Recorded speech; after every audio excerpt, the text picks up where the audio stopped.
Hello guys, আসসালামু আলাইকুম। সবাই কেমন আছেন? আশা করি সবাই ভালো আছেন। আল্লাহর রহমতে আপনাদের দোয়ায় আমিও ভালো আছি।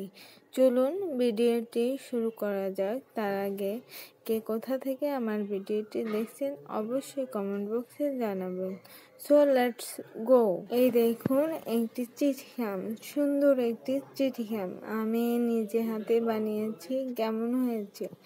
আচ্ছা, আপনাদের কাছে যদি কালার পেপার থাকে আপনারা কালার পেপার দিয়ে বানাইতে পারেন। আমার কাছে কালার পেপার ছিল না, বিধায় আমি A4 সাইজের একটি white paper first of all পেপারটি কানিকেওড়া করে ভাঁজ দিবেন দুই সাইড থেকে। এই দেখুন আমি ভাঁজ করে নিয়েছি। তারপরে আমি এই ত্রিভুজ ড্রন হয়েছে এটি ভাঁজ দিয়ে নিলাম সমান সমান করে। এই দেখুন, তারপরে এই সাইড থেকে একটি ভাঁজ দিয়ে নিলাম। দেখেন ভাঁজটি হয়ে গেল, একদম পুরো চিঠিখামের শেপ চলে আসছে। তো ভাঁজটি খুললাম, খোলার পরে এক সাইডে ভাঁজ রেখে অপর সাইডে এই যে ভাঁজ দিছি। দেওয়ার পরে ছোট্ট ছোট্ট করে ভাঁজ দেব।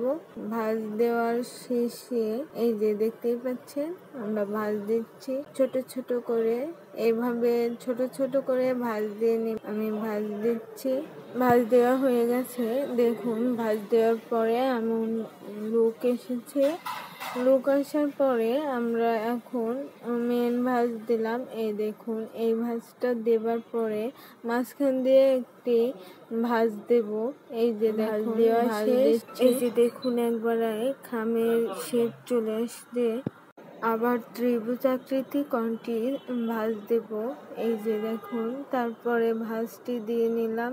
ভাঁজটি দিয়ে নেওয়ার পরে এই যে একটা পাতার শেপ হয়েছে, এই ভাঁজটি অপর দিকে দিয়ে দেব। এই দেখুন আমাদের পুরো কমপ্লিট খামটি কেমন হয়েছে অবশ্যই কমেন্টে জানাবেন। বাই বাই, আল্লাহ হাফেজ।